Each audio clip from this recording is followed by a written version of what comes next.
가장 오랜 시간을 기다림의 시간으로 가져본 적이 있습니까? 있다면 그 일은 언제였고 어떤 일이었습니까? 각기 다른 경험들이 있겠지만 우리는 모두 오랜 기다림을 경험했고 또 지금도 무엇인가를 기다리고 있습니다. 그렇습니다. 오늘도 우리는 수많은 기다림 속에 생을 살아갑니다. 수험생이나 구직자들은 합격 통보를 기다리고, 직장인들은 출근 시간에 버스와 지하철을 기다리고, 출근 후에는 퇴근과 휴가를 기다리고, 연인들은 사랑하는 이를 만날 때를 기다리고, 학생들은 방학을 기다리고, 군인들은 저녁날을 기다리고, 낚시꾼은 월척을 기다리고, 정치인들은 공천과 선거 투표일을 기다립니다. 추운 겨울에는 붕어빵과 군고구마와 따뜻한 봄 햇살을 기다리고, 고깃집에서는 고기가 익을 때를 기다리고, 농부들은 추수 때를 기다리며 엄마는 아이의 걸음마를 기다립니다. 배달 주문을 해놓고 음식을 기다리고, 영화관은 좋아하는 작품의 개봉일을 기다리고, 가뭄이 오면 단비를 기다리고, 장마철에는 장마가 끝나기를 기다립니다. 암투병하는 이들은 의사의 완치 판정을 기다리고, 임산부는 아이의 출산을 기다리고, 부모는 자녀의 귀가를 기다립니다. 지금 이 시각에도 어떤 분은 목사의 축도를 기다리고 있는지도 모릅니다. 이처럼 우리의 삶은 곧 기다림입니다. 지방을 다니다 보면은 망부석이 서 있는 지역이 있습니다. 망부석은 우리의 전통 정서가 배어 있는 기다림을 가장 구체화한 하나의 상징물이죠. 망부석은 대부분 비슷한 설화를 그 배경으로 가지고 있습니다. 대개 절개 굳은 아내가 자신을 고향에 놔두고 멀리 타향에 나간 남편을 고개나 산마루에서 기다리다가 만나지 못하고 죽어 돌이 되었다는 설화입니다. 그 가운데 경상북도 경주시와 울산광역시의 경계 지점에 있는 치술령에 있는 망부석은 신라시대의 박재상의 아내에 얽힌 이야기를 전해주고 있습니다. 신라 눌지왕 때 고구려의 볼모로 잡혀간 왕의 아들 복호를 구해온 박재상은 집에도 들르지 못하고 또다시 일본으로 건너갑니다. 그리고 그곳에서 복호의 동생 미사흔을 구해 보낸 뒤 붙잡혔으나 일본인들의 협박에도 불구하고 자신은 신라의 신하임을 고집하며 저항하다가 유배되었고 그곳에서 화형을 당했습니다. 박재상의 아내는 일본에 간 남편을 기다리다 죽어서 망부석이 되었고 그 지역의 백성은 박재상의 부인을 기리며 칭송했다고 합니다. 왜 하필이면은 돌로 변했다는 이야기가 전해져 올까요? 돌은 오랜 시간이 지나도 변하지 않기 때문입니다. 지금부터 약 2800년경 전에 남한국 유다의 수도인 예루살렘을 중심으로 하나님의 말씀을 전하는 한 선지자가 있었습니다. 그는 바로 이사야 선지자입니다. 이사야가 예언하던 그 당시 근동의 패권은 아수르가 쥐고 있었고, 아수르는 그들이 정복하는 곳마다 잔혹한 탄압으로 자신들의 지배에 복종하게 만드는 방식을 취했습니다. 이러한 때 유다는 여호와 유일 신앙이 흔들리고 이방 신들을 함께 섬기는 혼합주의가 팽배해 있었어요. 즉 어려울 때일수록 하나님을 더 찾고 더 의지해야 함에도 그러지 못하고 예배는 생명력을 잃어버린 형식적이고 죽은 제사로 전락하고 회개의 기회를 놓치고 하나님에게서 더 멀어지고 있었습니다. 이러한 상황 속에 이사야는 유다 백성이 자신들의 죄악을 회개하고 하나님께로 돌아올 것을 말하며 주님의 강림을 기다리며 영적 갱신을 할 것을 강권하고 있습니다. 이사야서 전반을 걸쳐서 강림하실 메시아는 참 하나님이시며 다윗의 후손으로 오실 것이고 인간의 죄와 질고를 대신 지실 것을 증언하고 있습니다. 오늘 하나님께서 우리에게 주시는 말씀 가운데서도 이사야가 그리는 주님의 강림이 나타납니다. 이사야는 하늘을 가리고 강림하시고 불에 섭을 사르며 불이 물을 끓임 같게 산들을 진동시키며 오시는 주님의 강림, 즉 온 천지를 뒤흔들며 오시는 주님의 강림을 기다립니다. 이사야는 왜 꼭 이렇게 큰 권능으로 임하는 주님이 오셔야 한다고 말했을까요? 그것은 바로 주의 원수와 이방 나라들이 주님의 이름을 알고 그 앞에서 떨어야 했기 때문입니다. 이따금씩 드라마를 보면은 아들이 큰 잘못을 저질러서 아버지가 아들을 혼내는 장면이 나옵니다. 나는 너 같은 자식 둔 적 없으니까 당장 내 집에서 나가. 이런 대사를 하며 아버지는 아들과의 인연을 끊으려고 합니다. 이때 어머니가 등장해서 아버지와 아들 사이를 이어가려고 합니다. 여보, 참으세요. 그래도 우리 하나밖에 없는 아들인데 이 엄동설 안에 밖으로 내쫓으면 어떻게 합니까? 어머니도 분명 자기 아들이 잘못한 것은 알고 있지만 아들을 위해서 남편에게 한 번만 아이를 용서해 달라고 사정하는 것이죠. 오늘 본문에 등장하는 이사야 선지자의 모습이 이와 비슷합니다. 이스라엘은 큰 죄악을 저질러서 하나님께 큰 징벌을 받았습니다. 나라가 멸망하고 성읍들은 불에 타버렸습니다. 이때 선지자 이사야는 하나님께 간구했습니다. 주님, 주님께서는 이 백성의 아버지가 아니십니까? 이스라엘이 잘못한 것은 맞습니다. 그러나 하나님은 우리의 아버지가 되시오니 부디 이 백성에게 자비를 베풀어 주옵소서. 이와 같은 이스라엘 백성들의 사죄와 회복을 간구하는 이사야 선지자의 기도가 오늘 본문의 주요 메시지입니다. 이사야는 범죄한 이스라엘을 향한 하나님의 진노가 영원하지 않기를 간구합니다. 9절 말씀입니다. 64장 9절 말씀. 여호와여 과히 분노하지 마시며 죄악을 영영히 기억하지 마옵소서. 구하오니 보시옵소서 우리는 다 주의 백성이니이다. 하나님, 우리는 다 주님의 백성이지 않습니까? 지나치게 분노하지 마십시오. 이스라엘의 죄악을 영원토록 기억하지 마시고 용서해 주시옵소서. 이사야 선지자는 하나님께 이스라엘의 죄사함과 구원을 간청합니다. 이러한 간청을 뒷받침하기 위해 이사야는 거듭해서 하나님께서 이스라엘이 주님의 소유됨을 강조합니다. 8절을 보십시오. 그러나 여호와여 주는 우리 아버지시니이다. 우리는 진흙이요 주는 토기장이시니 우리는 다 주의 손으로 지으신 것이라. 이사야 선지자는 하나님께서 이스라엘의 아버지 되심과 창조주 되심을 강조합니다. 이스라엘은 하나님으로부터 지음받았고 주님께서 친히 양육해 주셨습니다. 그러나 이제라도 주의 자녀된 백성들, 주님의 소유된 이 사람들을 버리지 마시고 구원해 주시기를 간구합니다. 오늘 본문 바로 뒤에 있는 10절, 11절을 보면은 오늘 본문의 배경을 짐작할 수 있어요. 주의 거룩한 성읍들이 광야가 되었으며 시온이 광야가 되었으며 예루살렘이 황폐하였나이다. 우리 조상들이 주를 찬송하던 우리의 거룩하고 아름다운 성전이 불에 탔으며 우리가 즐거워하던 곳이 다 황폐하였나이다. 거룩한 성 시온을 비롯한 하나님의 백성의 성읍들이 다 황폐하게 되었고 무엇보다도 이스라엘 백성들이 하나님을 예배하며 즐거워하던 그 거룩하고 아름답던 예루살렘 성전이 불에 타 사라졌습니다.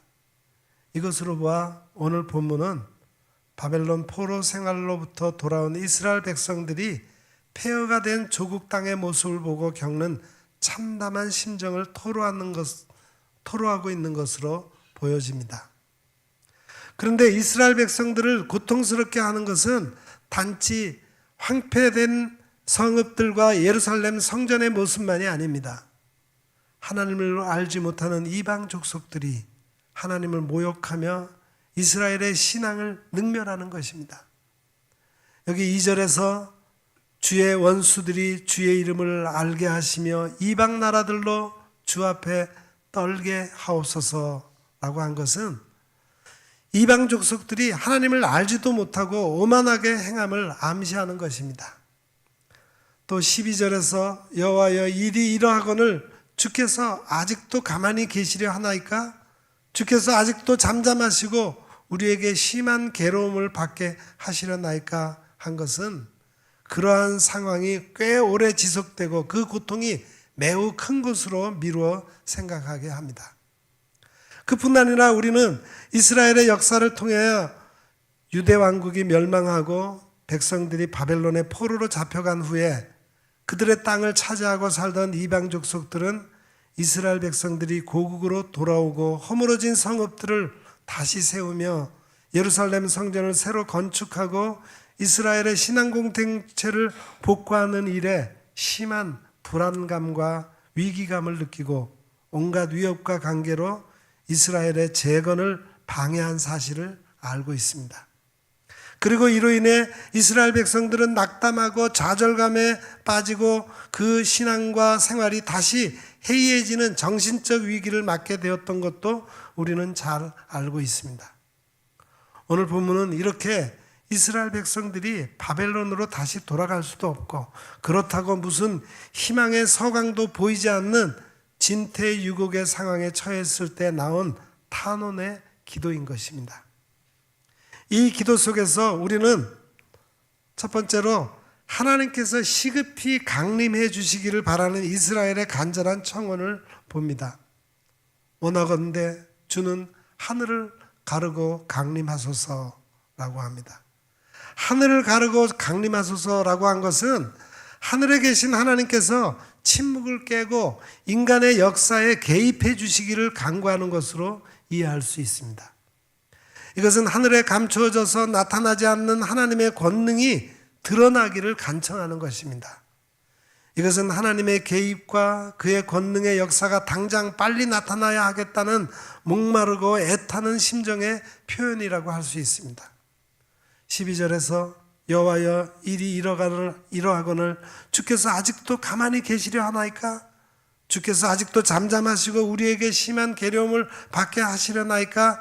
한 것도 이러한 절급한 심정을 보여주는 것입니다.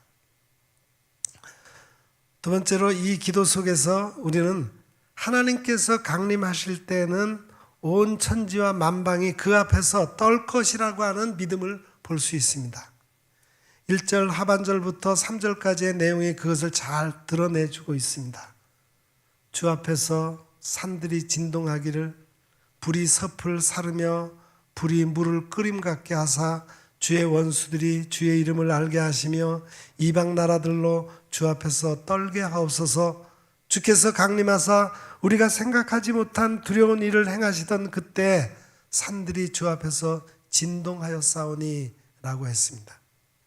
여기서 주 앞에서 산들이 진동한다는 말이 1절 하반절과 3절에 두 번씩이나 반복되고 있습니다. 산들이라고 한 것은 실제 산을 말하기도 하며 거대하고 위압적인 모든 것을 가리키는 표현이기도 합니다. 하나님께서 강림하시기만 하면 현재 이스라엘을 위협하고 압박하는 모든 세력이 다 무너질 것임을 믿는 믿음의 표현입니다. 3절에서 우리가 생각하지 못한 두려운 일을 행하시던 그때라고 한 것은 아마도 옛날 출애굽 당시에 모세를 통하여 수많은 이적 기사들을 행하신 일을 상기시키는 것 같습니다. 애굽 왕 바로의 압제와 그 군대의 위세를 다 흔들어 버리시고 애굽의 노예 상태에서 이스라엘을 구원해 내시며 새로운 민족 공동체를 이루어 주신 그 하나님의 능력이 새로이 나타나서 바벨론의 포로 상태에서 돌아오는 이스라엘을 다시 한번 위기에서 구원해 주시고 이스라엘 공동체를 회복시켜 주시기를 간절히 간구하는 것입니다.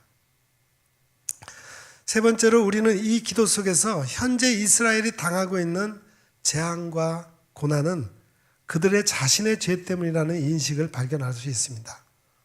5절 하반절부터 7절까지의 내용이 그것을 말합니다. 우리가 범죄함으로 주께서 진노하셨사오며 그 현상이 이미 오래되었사오니 우리가 어찌 구원을 얻을 수 있으리까? 무릇 우리는 다 부정한 자 같아서 우리의 의는 다 더러운 옷 같으며 우리는 다 잎사귀같이 시들므로 우리의 죄악이 바람같이 우리를 몰아가나이다. 주의 이름을 부르는 자가 없으며 스스로 분발하여 주를 붙잡는 자가 없사오며 이는 주께서 우리에게 얼굴을 숨기시며 우리의 죄악으로 말미암아 우리가 소멸되게 하셨음이니이다. 우리가 범죄함으로 무릇 우리는 다 부정한 자 같아서 우리의 죄악으로 말미암아 라고 거듭거듭 모든 일이 그들의 죄 때문이었음을 인정하고 있습니다. 6절에서 주의 이름을 부르는 자가 없으며 스스로 분발하여 주를 붙잡는 자가 없다라고 한 것은 이스라엘 백성들이 하나님을 잊어버리고 지냈음을 말해줍니다. 또 5절에서 이 현상이 이미 오래되었사오니 함으로써 이스라엘 백성들이 오랫동안 하나님을 잊어버리고 하나님께 범죄하며 부정하게 살아왔음을 고백하고 있는 것입니다. 넷째로 우리는 이 기도 속에서 그럼에도 불구하고 이스라엘 백성이 하나님의 백성이라는 자의식의 회복과 구원의 광구를 찾아볼 수 있습니다. 9절은 그것을 우리에게 여실히 보여줍니다. 여호와여 너무 분노하지 마시오며 죄악을 영원히 기억하지 마시옵소서. 구하오니 보시옵소서 보시옵소서. 우리는 다 주의 백성이니이다. 이것은 결국 잊어버렸던 하나님의 백성의 자리를 되찾아오는 이스라엘의 모습인 것입니다. 끝으로 우리는 이 기도 속에서 이스라엘이 되찾은 하나님에 대한 인식을 확인할 수 있습니다. 그것은 첫째는 하나님은 홀로 살아계신 참 하나님이시고 우주 만물과 역사의 주인이시며 공의의 심판자라는 사실입니다. 1절 하반절부터 5절까지의 내용이 그것을 잘 드러내줍니다.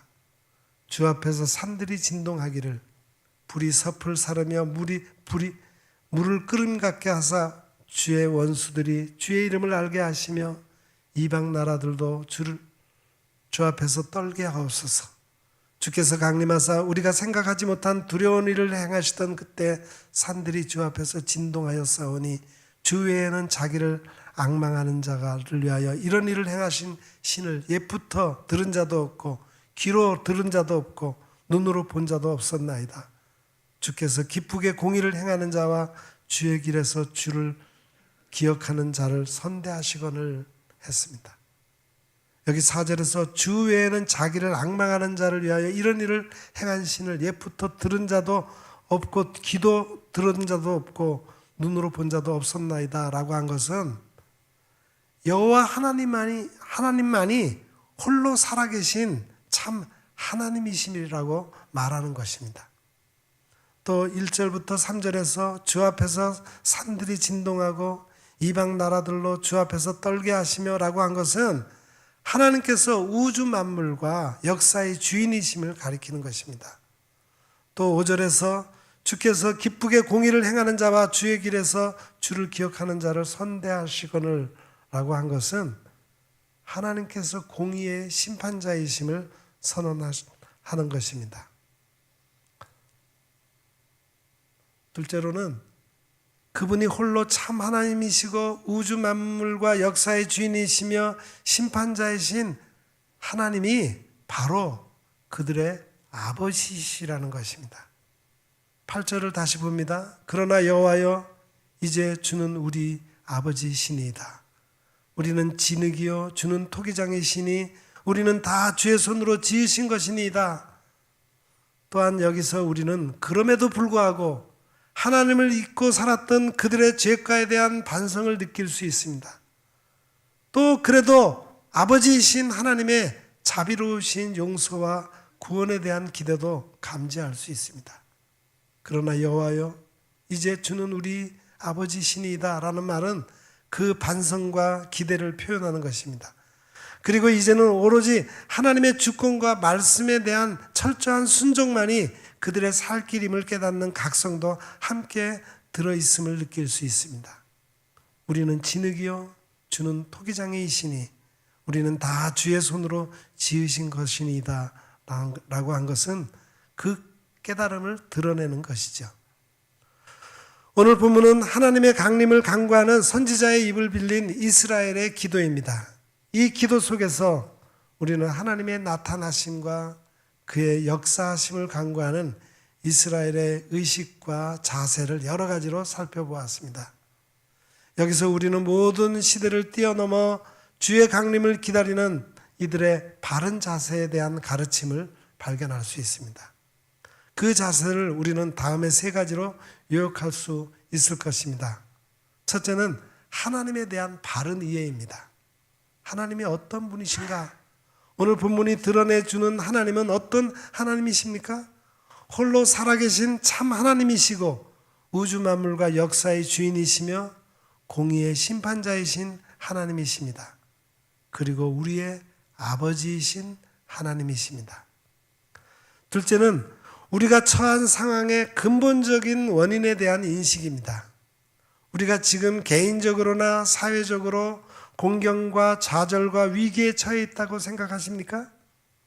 그렇다면 그렇게 된 데 있어서 우리의 개인과 교회와 사회가 하나님 앞에서 죄와 불충을 먼저 깨달아야 합니다.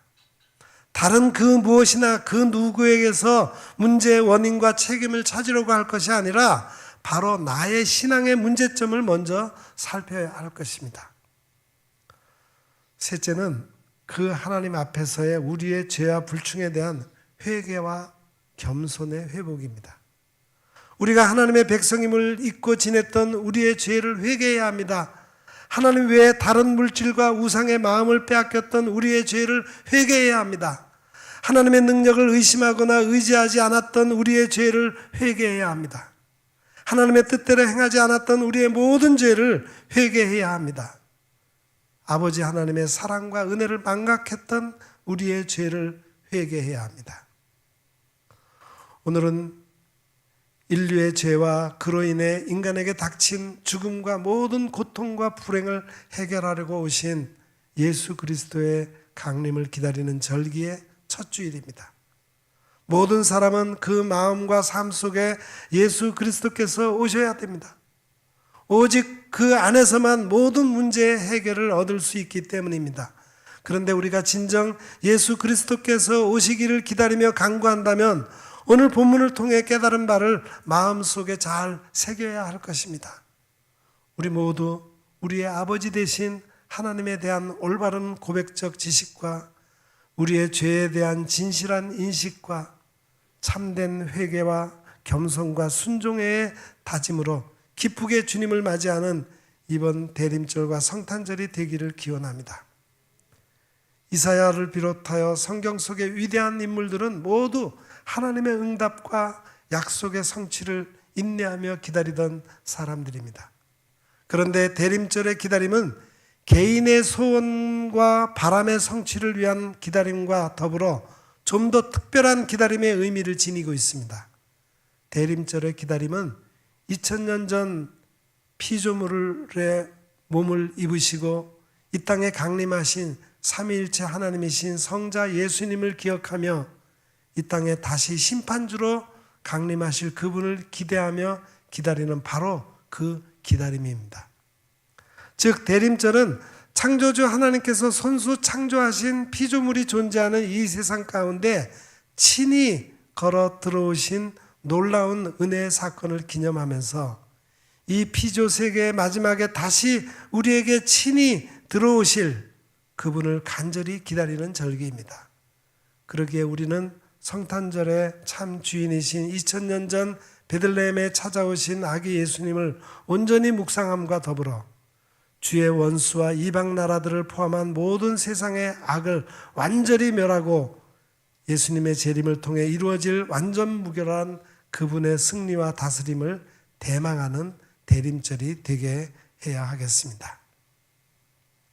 수능 시험을 앞두고 가장 많이 들리는 찬양 중에 하나인 요게벳의 노래를 작사 작곡한 연평한 찬양 사역자가 만들고 한웅재 목사가 노래한 삶을 기다림이어서라는 곡이 있습니다.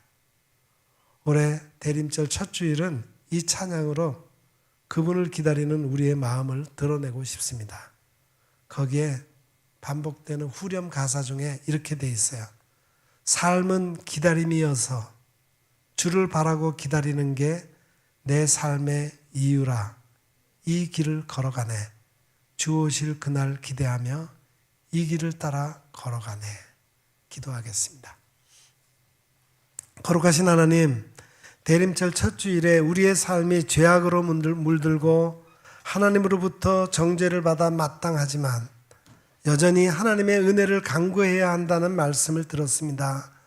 하나님은 홀로 살아계신 참 하나님이시고 우주 만물과 역사의 주인이시며 공의의 심판자이신 하나님이십니다.